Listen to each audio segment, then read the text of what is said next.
Hello, welcome. I'm Martine Croxall. Well, there's been a reaction to the plan by Benjamin Netanyahu's security cabinet to approve a military operation to remove people from Gaza City. And the UK Prime Minister Keir Starmer has issued a statement in the last few minutes. He says the Israeli government's decision to further escalate its offensive in Gaza is wrong and we urge it to reconsider immediately. This action will do nothing to bring an end to this conflict or to help secure the release of the hostages. It will only bring more bloodshed. It goes on, every day the humanitarian crisis in Gaza worsens and hostages taken by Hamas are being held in appalling, inhuman conditions. What we need is a ceasefire, a surge in humanitarian aid, the release of all hostages by Hamas and a negotiated solution. Hamas can play no part in the future of Gaza and must leave as well as disarm. And then it concludes by saying, together with our allies, we're working on a long-term plan to secure peace in the region as part of a two-state solution and ultimately achieve a brighter future for Palestinians and Israelis. But without both sides engaging in good faith in negotiations, that prospect is vanishing before our eyes. Our message is clear. A diplomatic solution is possible, but both parties must step away from the path of destruction.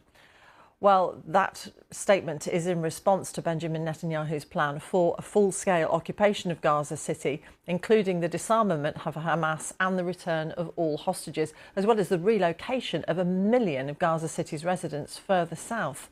Well, as his cabinet met to discuss the plans, the Israeli authorities used water cannon on protesters calling for an end to the war, including from the families of hostages still being held by Hamas. Meanwhile, Israel's military chief has warned against the widening of the war, saying that troops could get trapped in the territory and the remaining hostages could be harmed. The UN called any possible expansion of Israel's operations deeply alarming.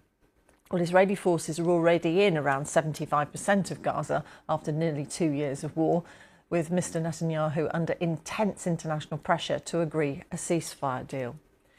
In a statement, Mr. Netanyahu's office outlined plans to occupy the Strip, adopting 5 principles for ending the war, which are: first, the disarmament of Hamas; second, the return of all hostages, both living and dead; the demilitarisation of the Gaza Strip; Israeli security control over the Gaza Strip; and finally, the Israeli government wants an alternative civilian government that is not Hamas or the Palestinian Authority. Our reporter Simon Jones has more. As the Israeli security cabinet was meeting, protests on the streets. Among them, the friends and families of the hostages still being held by Hamas. They say increased military action in Gaza